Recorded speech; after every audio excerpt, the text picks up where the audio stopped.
kemana ruh ketika setelah dicabut dari jasad. Maka kalau kita membaca dalam satu riwayat dari Bara' bin Azib, kita akan menjumpai ruh itu kalau dicabut dari jasad, maka kita harus paham, malaikat itu Pak, kalau akan mendapati orang itu meninggal dunia, maka para malaikat itu akan datang serombongan. Kemudian dalam satu riwayat hadis, Rasulullah itu berkata ketika beliau itu bersandar ke tongkat, maka beliau mengatakan istaidu min adzabil qabr, berlindunglah kalian dari azab kubur. Diulang-ulang oleh Nabi sampai 3 kali. Kemudian Nabi mengatakan idza kana al-mu'min fi inqita'i minad dunya wa iqbalu minal akhirah. Seorang mukmin itu kalau akan meninggalkan dunia dan datang dalam urusan akhirat, nazala ilaihi malaikatun minal malaikah, maka akan datang serombongan para malaikat-malaikat. Kalau yang didatangi itu adalah orang yang beriman, yang datang malaikatur rahmah bersama dengan malaikat maut. Malaikat yang mencabut nyawa, penamaan yang benar bukan malaikat Israel, tapi penamaan yang benar itu malaikat maut. Dia datang serombongan bersama dengan malaikatur rahmah. Para malaikat kemudian di mana? Fajalasu inda mudil basar. Para malaikat itu duduk sejauh mata orang itu ketika memandang. Makanya orang kan kadang-kadang kalau mau meninggal dunia begini. Itu bukan melihat tatapan kosong, tetapi dia melihat sesuatu yang tidak pernah dia jumpai seumur hidupnya. Mana malaikat itu kalau yang akan dicabut adalah orang yang beriman, malaikat itu akan membawa 2 barang. 1, kafanun min akfanil jannah, kain kafan dari surga.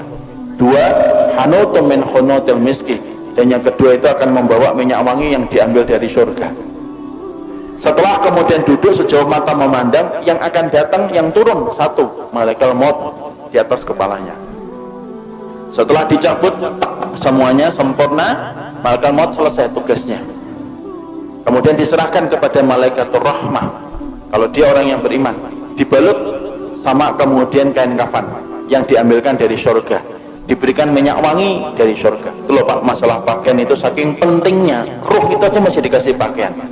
Makanya orang kalau sampai ngeremehin aurat itu kebangetan, karena ruh saja ditutupin. Itu kemudian bagaimana dengan kain kafan yang diambil dari surga, ditutup dengan kain kafan dari surga, lalu kemudian dibawa ke langit yang pertama. Setelah dibawa ke langit yang pertama, Rasulullah mengatakan fastaftahu lahumul bab, mereka meminta supaya dibukakan pintu langit yang pertama. Pintu langit yang pertama terbuka.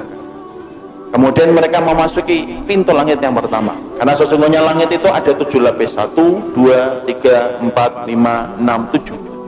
Satu lapis dengan lapis berikutnya sejarak 500 tahun perjalanan. Lapis yang kedua dengan lapis yang ketiga 500 tahun perjalanan. Atasnya Pak ada pohon bidara Pak, makanya dinamakan Sidratul Muntaha. Sidrah itu bidara, Muntaha itu puncaknya langit. Di atas langit yang ketujuh ada lautan, dari dasarnya sampai permukaannya 500 tahun perjalanan. Di atas yang tempat yang begitu besar, itulah nanti kemudian yang menjadi salah satu tempat arasy-Nya Allah. Maka naik itu melewati langit yang pertama. Seluruh para malaikat gemuruh Pak, cuma kita tidak mendengar. Kita tidak pernah mendengar itu. Makanya dijadikan, kenapa pendengaran kita terbatas? Kalau dijadikan pendengaran kita sensitif, malah tidak bisa tidur. Karena tiap hari kita akan mendengar omongan para malaikat, dan kita akan mendengar omongan orang ketika mati, dan apa yang disampaikan oleh para malaikat di atas langit. Dijadikan pendengaran kita terbatas karena ada banyak hikmah. Melewati langit yang pertama bergumuruh para malaikat yang kemudian berkata, maniruh hadat tayyib, ini pemilik ruh yang baik, ini miliknya siapa? Hadza fulan bin fulanan, ini disebutkan namanya yang terbaik yang dia pernah miliki ketika di dunia. Seluruh malaikat menyambutnya. Naik ke langit yang kedua, minta dibukakan pintu langit yang kedua, dibukakan. Terus sampai akhirnya menembus langit yang ketujuh. Ketika meminta untuk dibukakan pada langit yang ketujuh, maka Allah berfirman, sesungguhnya aku menciptakan dia dari tanah, aiduhu ilal ardi, kembalikan dia ke bumi, maka disitulah aku menciptakan, dan disitulah kemudian aku akan membangkitkan kedua kalinya. Akhirnya para malaikat kemudian membawa ruh itu, kemudian ketemu dengan jasadnya yang sedang dibawa oleh para pelayat ke area kuburan. Maka kemudian bertemulah kemudian jasad itu dengan ruh. Ya, jasad ini masih dipakai? Enggak, ini sudah selesai.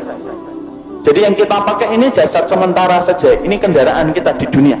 Nanti ketika kita sudah mati, ketika dikumpulkan di padang mahsyar, dikumpulkan di surga, tidak pakai jasad ini. Jadi jangan khawatir yang tiba-tiba kemudian kok saya hidungnya gini, tenang, sampai mati doang. Nanti kalau sudah mati diganti hidungnya sama Allah. Karena nanti kalau kita sudah mati, nanti kita akan dikumpulkan di surga. Fisik kita itu sudah beda dengan fisik di dunia. Makanya fisik kita nanti kalau masuk surga sebagaimana fisiknya Nabi Adam, tingginya 60 hasta, sekitar 30-40 meter. Maka ketika jasad itu dibawa ke liang kubur, sempat diketemukan dengan roh sebentar, tapi saat itu jasad sudah tidak ada faedahnya. Kemudian ketika sudah ketemu kembali di area kuburnya, dia sempat mendengar suara terompah terakhir pelayat ketika keluar dari kuburan. Setelah itu kemudian datang pertanyaan mungkar nakir, menanyakan 3 perkara. Apa, siapa robnya, siapa nabinya, apa kitabnya, ataupun agama, apa agama yang diutus kepadanya. Setelah dia mampu menjawab itu, maka yang mampu menjawabnya itu siapa? Apakah dirinya? Enggak. Tapi yang menjawabnya itu adalah dibantu sama Allah. Makanya Rasulullah membacakan ayat yusabbitullahu alladhina amanu bil qawli tsabit fil hayati dunya wa fil akhirah. Allah teguhkan orang yang beriman perkataan mereka di dunia dan perkataan mereka di akhirat. Makanya mereka lah yang bisa mengatakan Rabbku adalah Allah, Muhammad adalah Rasulku, dan Al-Quran itu adalah kitab suciku, dan Islam adalah agamaku. Allah yang menggerakkan di atas langit. Setelah dia mampu menjawab pertanyaan yang pertama, maka Allah berfirman di atas arasnya, Shadaqa abdi, hambaku ini jujur, benar dalam imannya sampai dia mau menjawab pertanyaan itu. Waftahu lahu baban ilal jannah, maka bukakan pintu antara kuburnya dengan surga. Malaikat membukakan pintu, tidak ada batasan antara kehidupannya di kuburan dengan surga. Dia melihat surga itu, tapi bedanya cuma satu, dia belum bisa masuk ke surga itu. Kemudian Allah bukakan pintu surga itu. Kemudian datang kepadanya seseorang, kemudian dia bertanya, siapa anta? Mana anta? Kemudian dia menjawab, orang yang begitu rupawan itu berkata, ana amaluka sholih, saya adalah amalmu yang sholih. Ini sholatmu, ini puasamu, ini sedekahmu, ini ridhomu, ini takdirmu. Maka ini adalah keikhlasanmu, ini infakmu. Maka saya akan menemani kamu sampai nanti hari kiamat. Saking senangnya, ruh itu kemudian berteriak, teriakannya apa? Ya Rabb, aqimis sa'ah hatta arji ila ahli. Ya Rabbku, tegakkanlah hari kiamat supaya aku ketemu cepat dengan keluargaku. Masya Allah. Jadi memori tentang keluarga itu tidak pernah hilang. Sampai orang ketika di kuburan pertama kali, tidak ada yang dia lupakan kecuali adalah masalah dia bersama keluarga. Nah, disitulah kita paham. Kemudian pertanyaan kita, ruh itu ditempatkan di mana, Ustaz? Ruh itu ditempatkan oleh Allah berdasarkan perkataan yang disampaikan oleh Imam Ibnu Qayyim itu macam-macam. Ada ruh yang ditempatkan di dalam kubur mendapatkan kenikmatan. Ada ruh yang ditempatkan yaitu di tempat-tempat yang berbeda. Ada ruh antara langit dan bumi. Ruhnya siapa? Orang yang punya hutang ketika dia tidak membayarkan hutang itu sampai dia meninggal dunia. Ada ruh yang kemudian ditempatkan di tanur. Tanur itu tempat kayak periuk, masuknya kecil, keluarnya besar. Dalamnya itu ke bawahnya besar.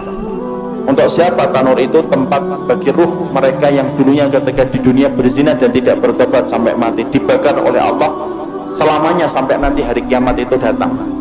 Dan mereka berusaha keluar tetapi tidak bisa keluar. Imam Ibnu Qayyim menjelaskan itu tempat bagi para pezina yang tidak bertobat sampai dia mati.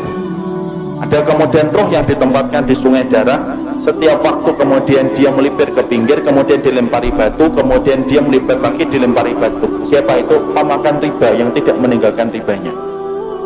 Disitulah kita mendapati ruh itu akan ditempatkan oleh Allah berdasarkan amal-amal yang mereka lakukan.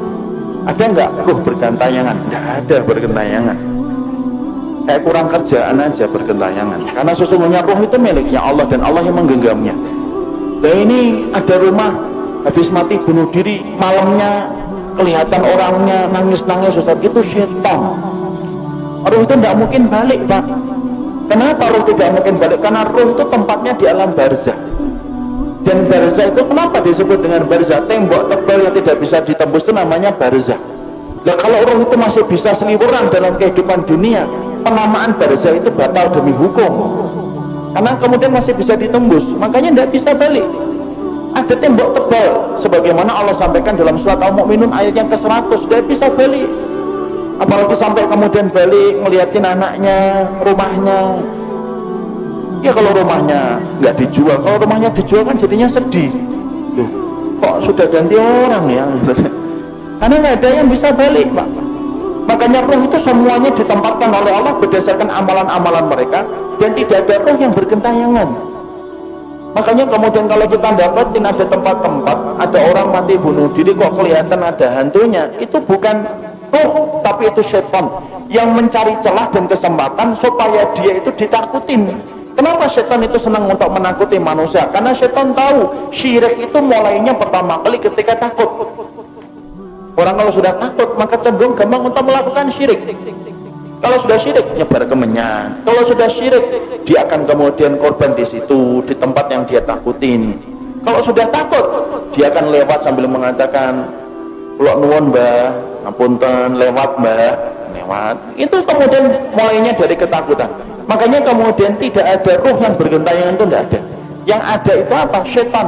Karena setan itu bisa berubah wujud apa saja. Anjing hitam perwujudan dari jin, ular hitam perwujudan dari jin. Kemudian setan